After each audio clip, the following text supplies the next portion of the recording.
Galera, então estamos de volta para o nosso segundo bloco da aula de classes gramaticais. Só frisando, já vimos as 6 primeiras.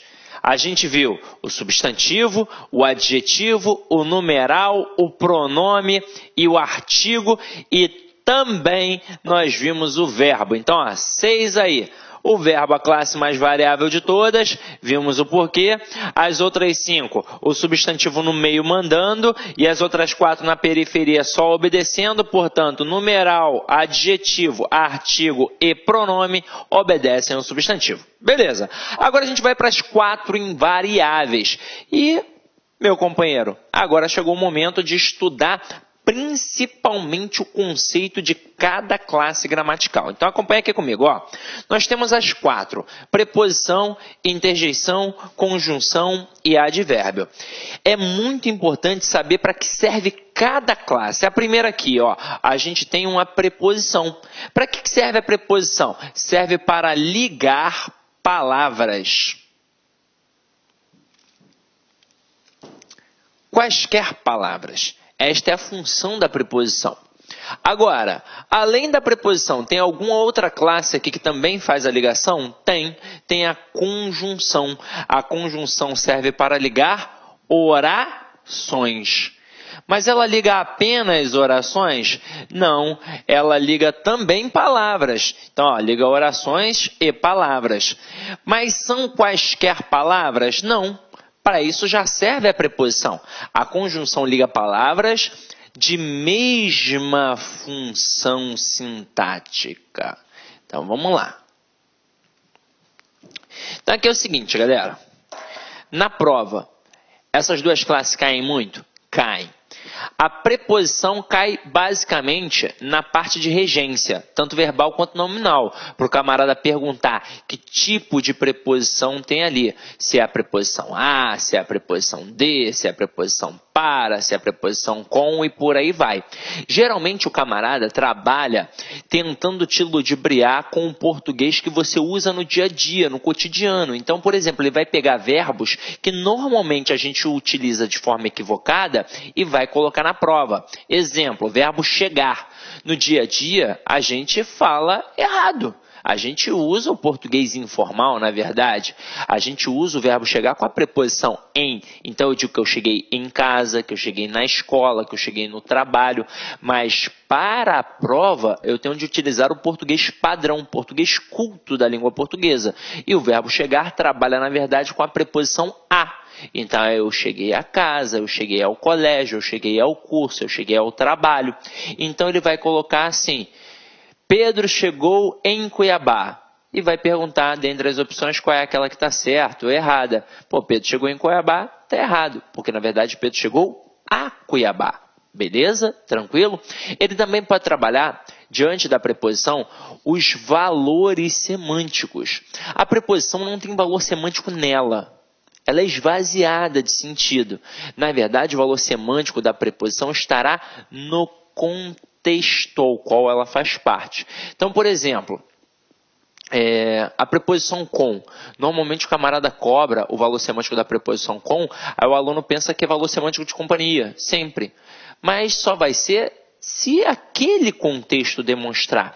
Eu digo, por exemplo, Paulo saiu com Pedro para tomar uma cerveja. Então, realmente, o Paulo saiu na companhia de Pedro para tomar uma cerveja.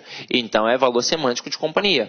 Agora, se eu falar que o Paulo feriu Pedro com uma faca, já não pode ser mais companhia. Agora vai ser o quê? Vai ser instrumento, porque ele utilizou a faca como instrumento. E isso é fácil, ou seja, pedir o valor semântico da preposição é, na verdade, mais do que uma questão de classe gramatical, é uma questão de interpretação. Você vai analisar o contexto, beleza?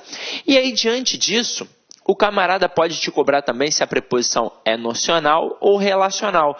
O que é uma preposição relacional? É uma preposição esvaziada realmente de sentido total. Ela é a preposição do objeto indireto. Por exemplo, quando eu digo Pedro precisa de um relógio.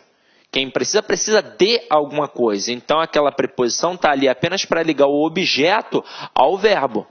É uma preposição relacional. Agora, quando eu digo Pedro comeu do bolo, ali eu tenho um objeto direto preposicionado. Então, este termo, esta preposição que está ali, a preposição de, ela serve para indicar um valor semântico partitivo. Então, já que ela possui um valor semântico, eu a chamo de preposição nocional. Só para título de curiosidade. Depois a gente vai estudar mais um pouquinho sobre a preposição, tá? Na aula de regência. Agora, quando a gente fala em conjunção, esta sim merece toda a nossa atenção. Ela é, sem sombra de dúvidas, a menina dos olhos da língua portuguesa. Eu ouso dizer que se eu não sei conjunção, eu não sei interpretar e não sei fazer uma redação. Afinal de contas, como é que você vai indicar causa, consequência, finalidade, oposição, conclusão, se você não sabe conjunção? Então, a conjunção vai influenciar significativamente para a análise dos textos e também para a produção textual. Então, tende a aprender conjunção. Como é que a gente aprende conjunção? Em casa, sozinho. Agora, vou dar o bizu aqui para vocês, ó. Primeira coisa que você vai fazer, você vai lá no meu site, cidconcursos.com.br, no menu Documentos,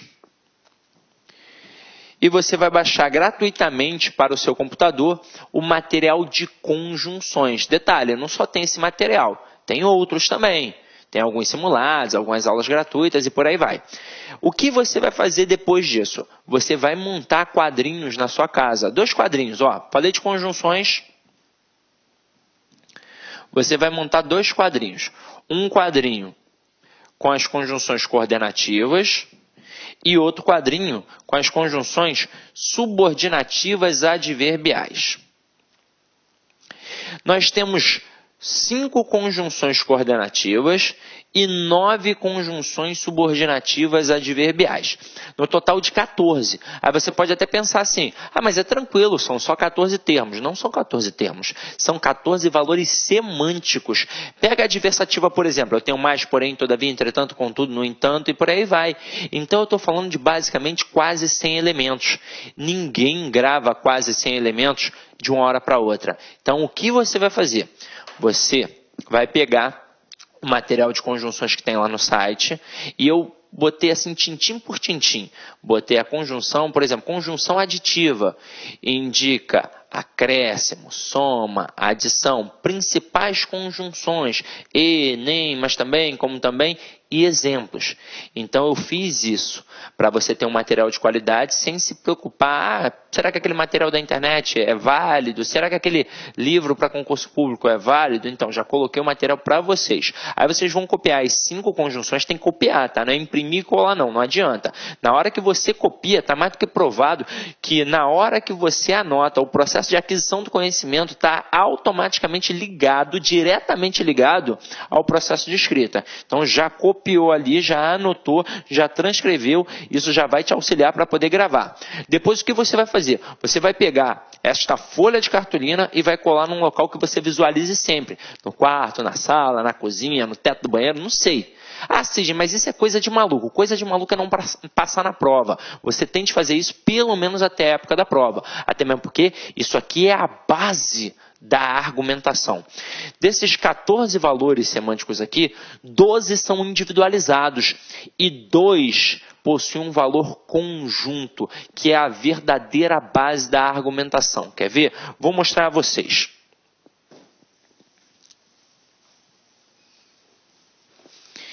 Isso aqui que eu vou mostrar, você deve visualizar sempre, porque é muito importante, é a base da oposição.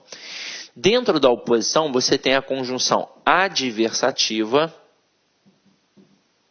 e você tem a conjunção concessiva.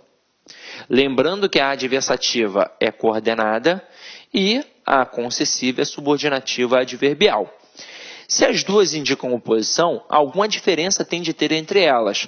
A concessiva, ela serve para enfatizar e a concessiva, ela serve para minimizar. Aí você vai falar, pô, Cisne, não estou entendendo nada até agora. Então vamos lá, ó. Se serve para enfatizar, serve para deixar o argumento forte. Se serve para minimizar, serve para deixar o argumento fraco. Vou fazer duas pequenas analogias aqui com vocês, para que vocês possam entender. Uma na base da brincadeira e outra mais séria. Então vamos lá. Anotou aí? Eu vou colocar aqui os exemplos, tá? Primeiro exemplo é na base da brincadeira. Imagina você que está em casa, solteira, sofrendo, querendo um namorado, já colocou o Santo Antônio de cabeça para baixo e não arrumou nada. Aí eu falo, ó, eu tenho a solução dos teus problemas. Eu tenho um amigo para te apresentar. Aí na hora, é óbvio, você vai falar assim para mim, poxa, Cisne, mas como é que ele é? Você vai querer saber como é que o cara é. Ou você vai vir com aquele papinho, aquela conversa fiada, não, agora eu sou concurseira, não quero não. Mentira, é porque não está chovendo na tua horta, porque se estivesse chovendo, você não ia ver com esse papo. Então vamos lá. Falei que tem um amigo para te apresentar, e você vai querer saber como é que o cara é, se ele é bonito, se não é, coisa e tal.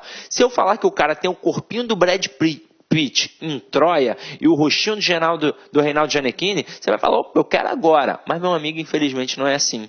O meu amigo, ele é feio. Aí você vai falar, pô, assim, eu já estou solteira porque eu estou escolhendo, eu não quero um cara feio. Vou continuar a frase. Ele é feio, mas é rico. E agora ficou ou não ficou interessante? Você pode até falar assim para mim, ah, Cisne, mas eu não sou interesseira. Mas há de concordar comigo que é melhor um feio rico que um feio pobre, não é? E aí se liga só aqui agora. Como eu coloquei o mais é uma conjunção adversativa. Ela serve para enfatizar um argumento. Consequentemente, se eu enfatizo este argumento, eu minimizo o outro. Então não importa que ele é feio, importa que ele é rico e você vai pegar. Agora, eu poderia colocar assim, ó, ele é rico, mas é feio. Eu continuei utilizando uma conjunção adversativa. As duas frases indicam oposição, as duas frases têm adversativas.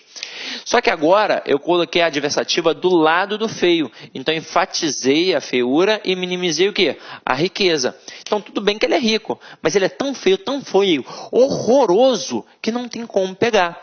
E agora, olha que interessante. A questão de conjunção não faz você acertar apenas a questão de conjunção, a questão que a gente chama de coesão sequencial. Ela faz você acertar a questão de reescrituras de frases, ela faz você acertar a questão de pontuação, ela faz você acertar a questão de classificação de oração, sem contar que ela auxilia na produção textual, no processo de coesão sequencial. Então, é muito importante para você deixar de lado. Quer ver? Olha na base da interpretação. Lembra que no início da aula, lá no início do primeiro bloco, eu falei de compreensão e de interpretação? Portanto, as duas frases aqui, em relação à compreensão, elas são idênticas. O meu amigo é feio e rico nas duas. Agora, em relação à interpretação, elas são diferentes. E como é que você consegue perceber isso? Com o teu conhecimento de mundo. Detalhe, não é um conhecimento de mundo muito vasto, é um conhecimento de mundo especificamente gramatical. Foi a conjunção que permitiu você saber isso.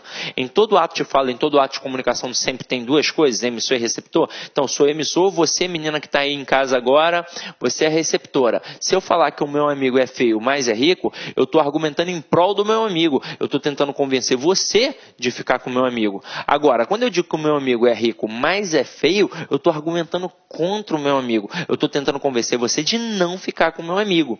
Agora, pega na base da seriedade, para a gente saber se a mídia, se o jornal manipula ou não manipula a gente. Eu só preciso saber isso aqui. É isso aqui que a mídia utiliza. Então, se o jornal for contra o governo, ele não vai expor as claras. Ele vai fazer de forma velada na língua portuguesa. Se eu domino, eu filtro o que é bom e o que é ruim. Se eu não dominar, eu viro massa de manobra. Então o camarada coloca assim, ó. Os juros caíram, mas os preços continuam altos. Na hora que ele coloca assim, o que fica na cabeça do povo? Que o preço está alto. E aí eu passei o mês inteiro trabalhando, não consigo pagar minhas contas, vou me revoltar contra... Olá, meus amigos, minhas amigas. Sou o professor Luiz Antônio de Carvalho e estou aqui para fazer um convite muito especial para você que está se preparando para o concurso do Banpará 2018, cargo técnico bancário. Nós, aqui da Lá Concursos, nós preparamos não um curso normal, Gente, papo sério, papo reto, um super curso, um curso super competitivo, um curso ponto a ponto digital, um curso super atualizado, que eu tenho certeza absoluta, se você cumprir as nossas orientações pedagógicas, vocês estarão bastante competitivos para o dia da prova, no dia 6 de maio de 2018. Nós, aqui do Lá Concurso, em especial eu, professor Luiz Antônio, que sou professor de atendimento, vendas e conhecimentos bancários, eu fiz um reforço pedagógico gigante, cara, gigante, pode ter certeza, cara. Papo reto, aqui não é com papo de vendedor, não. Eu sou responsável pelo site.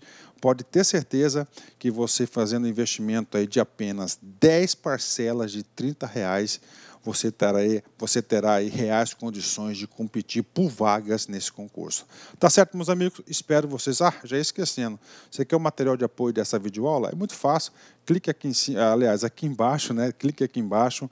Você faz um pequeno cadastro no nosso site. Você poderá aí efetuar o download gratuitamente dessa videoaula que você acabou de assistir, que aliás é uma videoaula, 10, 20% da videoaula, só é um pequeno trecho demonstrativo para vocês conhecerem a qualidade dos nossos professores. Tá certo, meus amigos? Espero vocês. Forte abraço, fique com Deus. Tchau, tchau. Fui!